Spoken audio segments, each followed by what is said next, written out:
আসসালামু আলাইকুম। আমি আসাদিন ট্যুরের পক্ষ থেকে আপনাদেরকে আসাদুজ্জামান বলতেছি। তো আজকে হচ্ছে আপনাদেরকে আমাদের যে প্রজেক্টটা আজকে হ্যান্ড ওভার দিব। তো আজকে বললে ভুল হয়, কারণ কালকের দিনও লেগে যাবে। তো আজকে মোটামুটি 80% কাজ হয়ে গেছে। 80% মানে একদমই 90%, খালি এই যে পলিগুলো ওঠাতে হবে। তো এখানে দেখেন, আগে কাজগুলো দেখে, এটা হচ্ছে খাট। তো খাটগুলো তৈরি করা হয়েছে। আর এখানে হচ্ছে যেগুলো দেখতেছেন ওয়াল প্যানেলিং, এগুলো হইতেছে আপনার এমডিএফ বোর্ডের উপরে ডকুমেন্ট করা।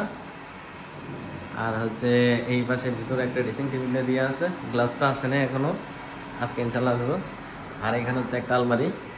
তো জায়গা কমের কারণে আমরা যেভাবে ব্যবহারটা করছি, এটা হলে স্লাইডিং সিস্টেম, একদম স্লাইডিং সিস্টেম।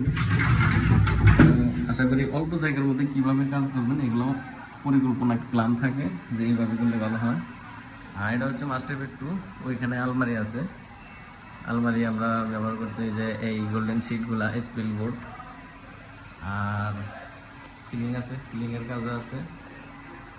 তো আশা করি কাজ অনেক আছে। তো এইভাবে দেখাইলে অনেক সময় যেমন এই পাল্লাগুলো আমরা কিন্তু ডকুমেন্ট করেছে, দেখেন একদম চেহারা দেখা যাইতেছে।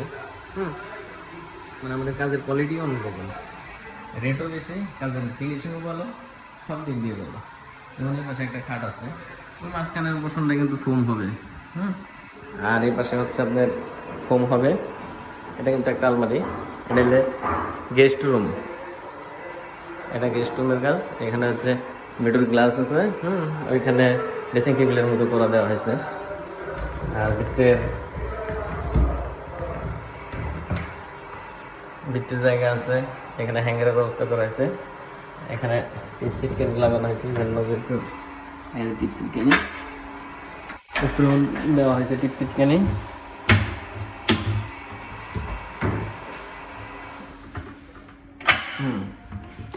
এই হচ্ছে পুরো আলমারি।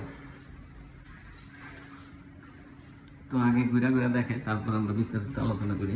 এটা হচ্ছে পুরোটা আপনার ডোকু পেন হয়েছে, এটা স্পেল শিট না।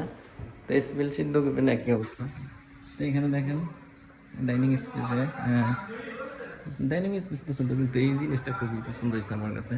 মানে ইউনিক একটা কালার, মানে কালার মধ্যে কি মানে ডিজাইনেই অন্য ভিন্ন একটা কালার ডিজাইন। আর এখানে সিলিং আছে, সিলিং কিন্তু জারবাতি ব্যবহার করা হয়েছে। এখানে লাইটগুলো ব্যবহার করা হয়েছে, দুই পাশে দুইটা। আর চাইল্ড বেড হচ্ছে এটা, চাইল্ড বেডে কাজ করা হয়েছে আপনার ওই পোর্শনটা দেখতেছেন। এখানে হচ্ছে খাট, আর একটা ডিজাইন করে দেওয়া হয়েছে। এখানে কালার আর একটু ভালো কালার হবে, মানে এটা জাস্ট মিডিয়ামের ভিতরে করা হয়েছে, আর একটু গাঢ় হবে। আর এই পাশে হচ্ছে পড়ার টেবিল। এগুলো সবই ফিনিশিং দেওয়া, শুধু খালি পলিগুলো উঠে দিলেই সব শেষ। আর এখানে সিলিং আছে, আলমারি আছে, আলমারির কাজগুলোও শেষ।